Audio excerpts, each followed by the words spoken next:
श्री कृष्ण मणि। एक बार भगवान श्री कृष्ण बलराम जी के साथ हस्तिनापुर गए। उनके हस्तिनापुर चले जाने के बाद अक्रूर और कृतवर्मा ने शतधन्वा को स्यमंतक मणि छीनने के लिए उकसाया। शतधन्वा बड़े दुष्ट और पापी स्वभाव का मनुष्य था।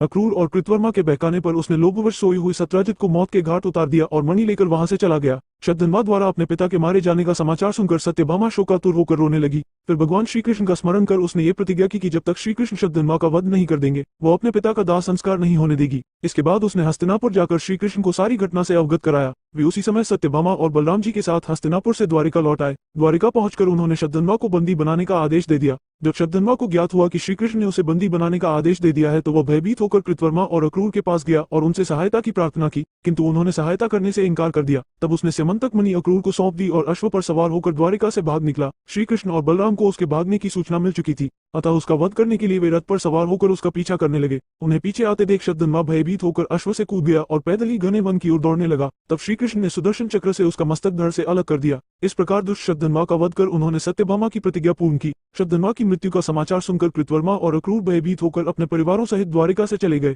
श्री कृष्ण अक्रूर से बड़ा प्रेम करते थे। जब उन्हें अक्रूर के द्वारिका से जाने का समाचार मिला तो वे अत्यंत दुखी हो गए। उन्होंने उसी क्षण सैनिकों को आज्ञा दी कि वे अक्रूर जी को ससम्मान द्वारिका वापस ले आए। शीघ्र ही अक्रूर को ससम्मान द्वारिका लाया गया। उनका अतिथि सत्कार करने के बाद श्री कृष्ण प्रेम भरे स्वर में बोले, चाचा श्री, मैं पहले से ही जानता था कि शतधन्वा स्यमंतक मणि आपके पास छोड़ गया है, किंतु हमें उसकी आवश्यकता नहीं है। आप बड़े धर्मात्मा और दानी हैं, इसलिए उसे आप अपने ही पास रखें। उनकी बात सुनकर अक्रूर की आंखों से आंसू बह निकले। वे अपने अपराध की क्षमा मांगते हुए बोले, दयानिधान, आप परम दयालु और भक्तवत्सल हैं, मैं आपकी शरण में हूँ, आप मेरे अपराध को क्षमा करें। ये कहकर उन्होंने मणि उन्हें सौंप दी। तब भगवान श्री कृष्ण ने उन्हें गले से लगा लिया और वह मणि वापस उन्हें लौटा दी। अक्रूर जी ने तभी ये प्रण किया कि वे अब लालच से हमेशा दूर रहेंगे, क्योंकि लालच बुरी बला होती है। इसी तरह की कथाएं सुनने के लिए प्लीज मेरे चैनल को लाइक कीजिए, शेयर कीजिए और सब्सक्राइब कीजिए।